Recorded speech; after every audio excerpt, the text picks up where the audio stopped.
কি হলো ভাই, এক ভাই বোনের দিকে তাকিয়ে আছেন, একটু খাবারের দিকেও তাকান। কি করবো, দুটোই সুন্দর। আপনাদের আর কিছু লাগবে? বলো আর কি খাবা? না না ভাই, আমি আর কিছু খেতে পারবো না। আমিও শেষ। আপনি বিল নিয়ে আসেন। হ্যাঁ হ্যাঁ।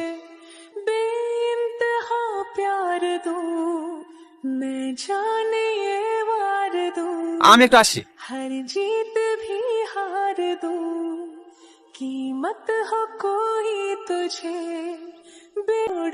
ফোন পে তো হবে না রে ভাই, বাড়িতে ক্যাশ আছে, তোমাকে কি বলতে দিতে হবে? আমি তো একটু বাইরে ছিলাম। ঠিক আছে, মনে মতো দেখছি।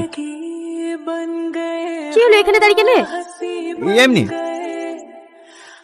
টাকা নেই? তোমার কাছে 300 টাকা গেলে দাও না, আমি বেতন পেলে তোমাকে দিয়ে দেবো। আসলে তোমার শখ করে বললা তো, তাই আর না করতে পারলাম না। থাক, অনেক সব ফোন করেছে, আর করতে হবে। ধরো, যাও বিলটা দিয়ে দাও। এত টাকা লাগবে না, 300 টাকা মতো দিলেই হবে। যা বলছি তাই করো। দাঁড়িয়ে থাকলে যে। হ্যাঁ আসছে, চলেন ভাই। ম্যানেজ করে তো 4 বছর সংসার চালাচ্ছো, শুধু আমি বলে তোমার সাথে সংসার করছি। আমি জীবনে সব থেকে বড় ভুল করেছি, তোমাকে ভালোবাসি। তোমাকে বিপদ, সারাদিন বাড়িটা কাঠের পুতুলের মতো করে থাকো, মাকে সামলাও, গা ধোয়াও, খাওয়াও, এছাড়া তো আমার জীবনে কিছু নয়।